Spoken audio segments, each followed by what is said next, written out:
छठ पूजा की विभिन्न कथाएं, एक विस्तृत विश्लेषण। छठ पूजा भारत के प्रमुख त्योहारों में से एक है जो सूर्य देव और छठी मैया की पूजा के लिए मनाया जाता है। इस पर्व के पीछे कई रोचक और पौराणिक कथाएं हैं। आइए इन कथाओं को विस्तार से जानते हैं। 1. राजा प्रियंवद की कथा, संतान प्राप्ति का वरदान। पुराणों के अनुसार राजा प्रियंवद को संतान प्राप्ति का वरदान नहीं था। महर्षि कश्यप ने पुत्र प्राप्ति के लिए यज्ञ करवाया और यज्ञाहुति के लिए बनाई खीर प्रियंवद की पत्नी मालिनी को दी। दुर्भाग्यवश मालिनी को जो पुत्र हुआ वो मृत पैदा हुआ। इस दुख में राजा प्रियंवद ने पुत्र को लेकर शमशान में जाकर प्राण त्यागने का प्रयास किया। तभी भगवान ब्रह्मा की मानस पुत्री प्रकट हुई और उन्होंने खुद को षष्ठी देवी बताया। उन्होंने राजा को बताया कि वो सृष्टि की मूल प्रवृत्ति के छठे अंश से उत्पन्न हुई हैं। उन्होंने राजा से कहा कि यदि वो उनकी पूजा करेगा तो उसे संतान प्राप्त होगी। राजा ने देवी षष्ठी की आराधना की और उन्हें पुत्र रत्न की प्राप्ति हुई। इसी घटना के बाद से षष्ठी यानी छठी मैया की पूजा की परंपरा शुरू हुई। इस कथा से ये शिक्षा मिलती है कि सच्चे मन से की गई भक्ति कभी निराश नहीं करती। 2. सूर्य पुत्र कर्ण की कथा, सूर्य भक्ति का प्रतीक।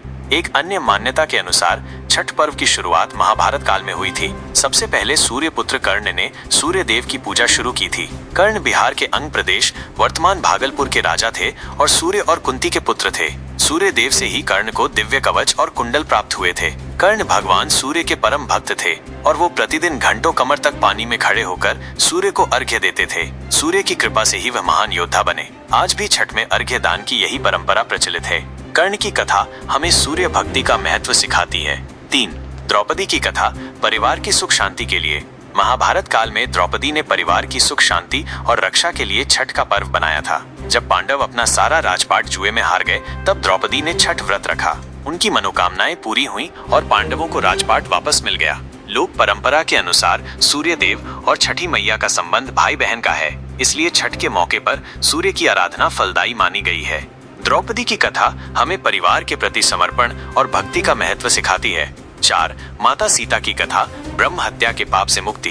पौराणिक कथा के अनुसार ऋषि मुद्गल ने माता सीता को छठ व्रत करने को कहा था। आनंद रामायण के अनुसार जब भगवान राम ने रावण का वध किया था तब राम जी पर ब्रह्म हत्या का पाप लगा था। इस हत्या से मुक्ति पाने के लिए कुलगुरु मुनि वशिष्ठ ने ऋषि मुद्गल के साथ राम और सीता को भेजा था। भगवान राम ने कष्टहरणी घाट पर यज्ञ करवाकर ब्रह्म हत्या के पाप से मुक्ति दिलाई थी। वहीं माता सीता को आश्रम में ही रहकर कार्तिक मास की षष्ठी तिथि को व्रत करने का आदेश दिया था। माता सीता की कथा हमें पाप मुक्ति और धार्मिक आचरण का महत्व सिखाती है।